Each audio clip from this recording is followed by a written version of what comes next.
No niin, heippa kaikille. Mä ajattelin tehdä esittelyvideon, kun tuli Zooplusalta marsuille ja pupuille ja koirillekin vähän tavaraa. Mitä kaikkea täällä on? No niin, eli siinä on heti kaneille tätä heidän nappularuokaa, mitä saavat aamuisin. Jaha, Enni tuli siihen. Sitten meillä tulee marsuille samaa aamunappulaa.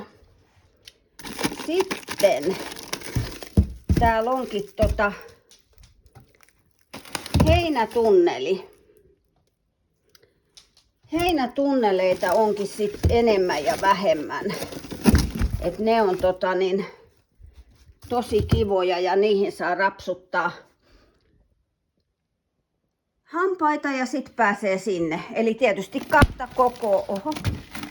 kahta kokoa pupuille omat ja marsuille omat. Ja niissä on kiva sitten, marsut tykkää olla noissa putkissa. Siinä on vähän porkkanamökki. Ja täällä on sitten samanlaisia, elikkä näin reippaasti on kaikenlaisia. Ja koirille tuli semmosilla ilmaispisteillä sitten tämmösiä makupaloja. Ja nyt pärjäillään vähän aikaa näillä tunneleilla, että ei tarvi hetkeen aikaan tilata sitten mitään kenellekään. Elikkä siinähän niitä nyt on. Noin.